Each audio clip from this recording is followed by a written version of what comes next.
뇌졸중의 가장 큰 특징은 갑작스럽게 찾아온다는 것입니다. 그래서 뇌졸중에 대해 막연한 공포감과 두려움을 느끼는 경우가 많습니다. 이렇게 뇌졸중이 중대한 건강 문제로 알려져 있지만 대중들 사이에는 잘못된 정보나 오해가 존재하는 경우가 있습니다. 이 영상에서는 뇌졸중에 대해 잘못 알려진 몇 가지 사실에 대해서 알아보겠습니다. 첫 번째, 뇌졸중은 노인병이다. 뇌졸중이 노인들에게 더 흔하게 발생하는 경향이 있어서 노인병이라는 오해가 생깁니다. 뇌졸중은 나이와 상관없이 발생할 수 있고 실제로 젊은 성인이나 심지어 어린이에게도 뇌졸중이 발생할 수 있습니다. 모든 연령층이 뇌졸중 예방에 관심을 가져야 하며 건강한 생활 습관과 예방 조치를 취함으로써 뇌졸중 발생 가능성을 줄일 수 있습니다. 두 번째, 뇌졸중은 예방할 수 없다.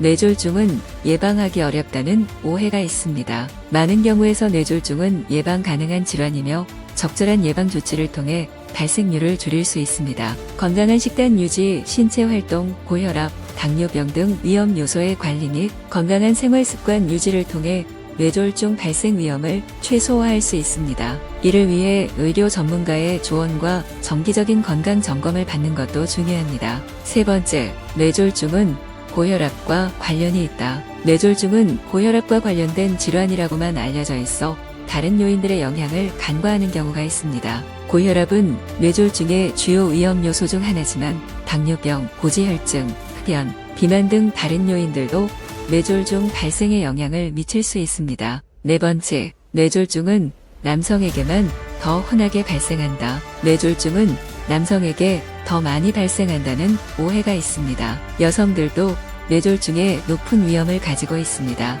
사실 여성들 사이에서는 뇌졸중으로 인한 사망률이 더 높은 경우도 있습니다. 남성과 여성 모두가 뇌졸중 예방에 관심을 가져야 합니다.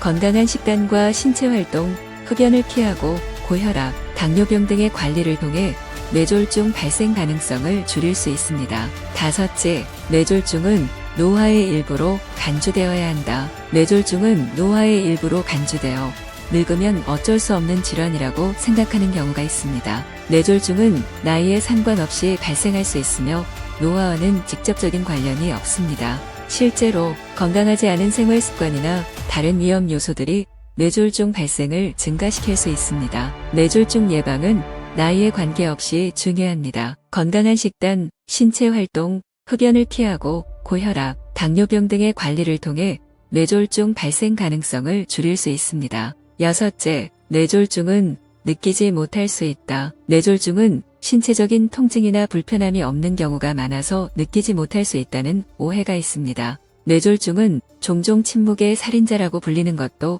이러한 연유인데 증상이 발생할 때 즉각적인 통증이나 불편함을 경험하지 않을 수 있습니다. 이는 뇌졸중의 종류와 위치에 따라 달라질 수 있습니다. 몇몇 증상은 뇌졸중 징후일 수 있지만 뇌졸중 자체는 느끼지 못할 수 있습니다. 그러나 뇌졸중은 심각한 상황으로 발전할 수 있으므로 정기적인 건강 체크와 신체 검진을 통해 조기 발견과 조치가 중요합니다. 또한 뇌졸중의 주요 징후인 얼굴 일부의 경직, 언어 불명 확성, 팔이나 다리의 약화, 신기하거나 고통스러운 두통, 흐린 시력, 어지러움 등을 인식하고 이러한 증상이 있을 때는 즉시 응급실로 가는 것이 중요합니다. 일곱 번째, 경구 피임약은 뇌졸중과 관련이 전혀 없다. 피임약은 혈관 내에서 피를 응고시키는 물질을 늘리고 피가 묽어지게 하는 물질은 줄여서 혈전 발생을 높여 뇌졸중을 일으킨다고 알려져 있습니다. 피임약 자체보다는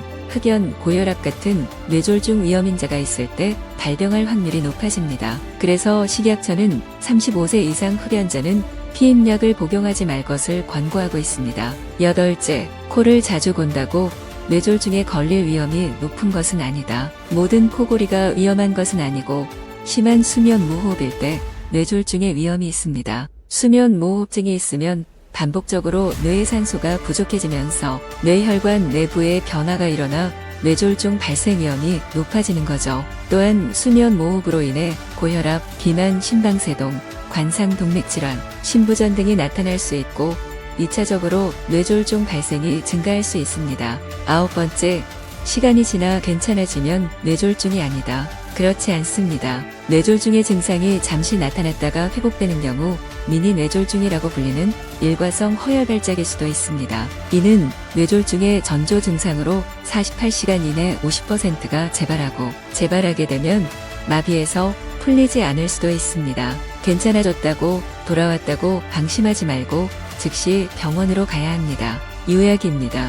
뇌졸중의 전조 증상은 안면마비, 편측마비, 언어장애와 갑작스럽게 한쪽 혹은 양쪽 눈의 시각장애가 발생해 물체가 둘로 보이기도 하며 갑자기 걷기나 균형 잡기가 힘들고 빙빙 도는 어지럼증을 경험하거나 특별한 이유 없이 심한 두통이 발생하기도 합니다. 즉, 뇌졸중의 전조 증상은 기존에 했던 것을 갑자기 하지 못하게 되는 이와 같은 상태로 말할 수 있습니다. 앞에서 살펴본 뇌졸중에 대한 오해보다 더 중요한 것은 이러한 전조 증상이 본인 또는 주변인에게 나타났을 경우 증상이 나타나고 4.5시간 골든타임 이내에 치료할 수 있도록 빠른 판단과 조치를 취하는 것입니다. 더불어 건강한 식단과 신체활동, 흡연을 피하고 고혈압, 당뇨병 등의 관리를 통해 뇌졸중이 오지 않도록 평소에 위험 요인을 예방하는 것이 필요합니다. 뇌졸중이 의심된다면 뇌졸중이 의심될 때 뇌졸중을 치료할 수 있는 기회는 시간적으로 한정되어 있습니다. 만약 당신 또는 주변의 누군가에게 의심 증상이 생겼다면 즉시 119로 연락하여 응급치료가 가능한 큰 병원으로 가십시오. 증상을 최소화할 수 있는 마지막 기회일 수 있습니다. 시청해 주셔서 감사합니다.